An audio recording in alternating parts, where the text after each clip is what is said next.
दोस्तों पीईटी परीक्षा को लेकर के कुछ नोटिफिकेशन आया हुआ है जो यूपी ट्रिपल सी की वेबसाइट से हमने इसको डाउनलोड किया है। क्या क्या सिलेबस रहेगा, क्या किस लिए लागू किया गया है, सारा इन्फॉर्मेशन इस वीडियो में है।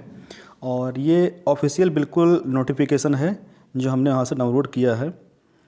आप देख सकते हैं कि नीचे लिखा हुआ है यहाँ का जो है, ये देखिए आशुतोष मोहन अग्निहोत्री है जो सचिव सेक्रेटरी हैं।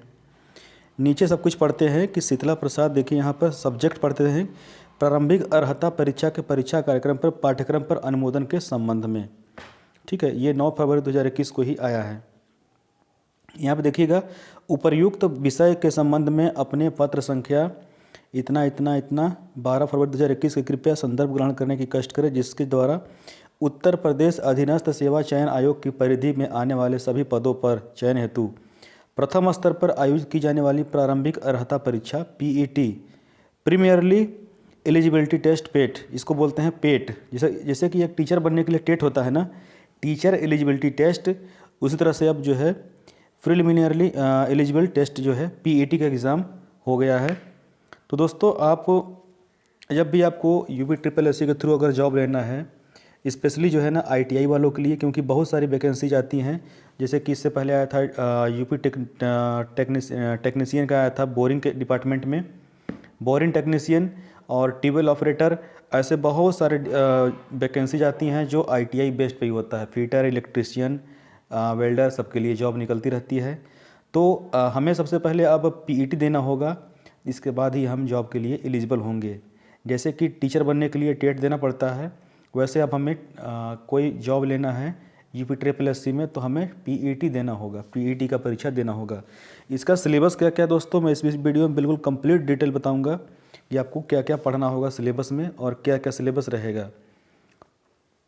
तो आप देख सकते हैं कि उत्तर प्रदेश अधीनस्थ सेवा चयन आयोग द्वारा आयोजित की जाने वाली प्रारंभिक अर्हता परीक्षा पीईटी हेतु प्रस्तावित पाठ्यक्रम, प्रश्नों की संख्या 100 नंबर, प्रश्नों की संख्या टोटल 100 रहेगी।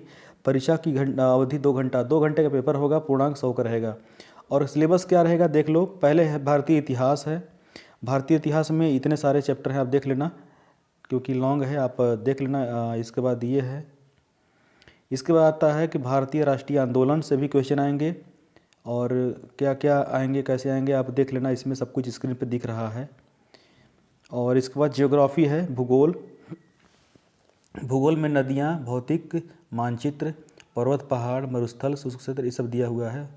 विश्व की राजनीतिक मानचित्र वगैरह सब कुछ। भारतीय अर्थव्यवस्था है, भारतीय अर्थव्यवस्था के बाद फिर आप नीचे आएंगे भारतीय संविधान एवं लोक प्रशासन है। फिर और नीचे आएंगे सामान्य विज्ञान है, प्रारंभिक भौतिक विज्ञान, प्रारंभिक रसायन विज्ञान और जीव विज्ञान, ये 3 चीज़ पूछा जाएगा। अंक गणित है दोस्तों, यहाँ पर देख लो, अंक गणित में ये पूछा जाएगा। पूर्ण संख्या, भिन्न दशमलव, प्रतिशतता, साधारण अंकगणितीय समीकरण, वर्गमूल, घातांक एवं घात और औसत, ये पूछा जाएगा। सामान्य हिंदी भी को भी लागू कर दिया है इसमें, हिंदी वैसे रहता ही है। संधि, विलोम शब्द, ये सब देख लेना, आप स्क्रीन पर दिया हुआ है। और तर्क शक्ति, रीजनिंग है यहाँ पर। रीजनिंग में इतने सारे सब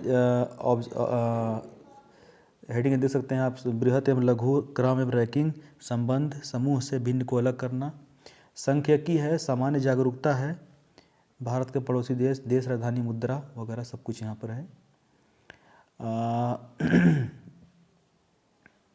लिखा हुआ है कि यहाँ पर ग्राफ की व्याख्या विश्लेषण, 2 ग्राफ प्रत्येक पेज, प्रत्येक पर 5 प्रश्न। तो इस तरह से आप जो देख सकते हैं यहाँ पर शीतला प्रसाद है, विशेष सचिव हैं, इनके द्वारा जारी किया गया है ये नोटिफिकेशन। टोटल 6 पेज का था, आपने देख लिया होगा। और अगर आप चाहो तो आप इसकी वेबसाइट पर जा करके आप इसको डाउनलोड भी कर सकते हैं।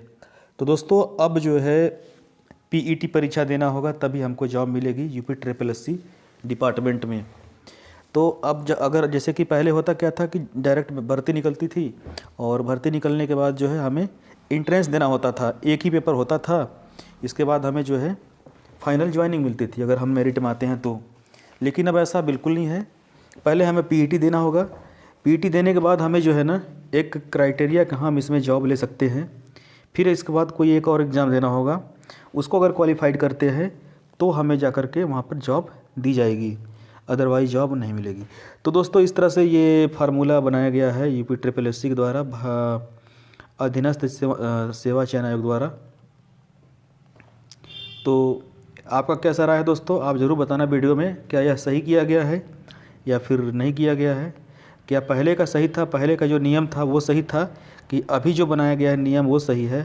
आप अपनी राय जो है वीडियो में कमेंट बॉक्स में ज़रूर देना। ठीक है दोस्तों, बाकी मिलते हैं किसी अगले वीडियो में, तब तक के लिए जय हिंद, वंदे मातरम।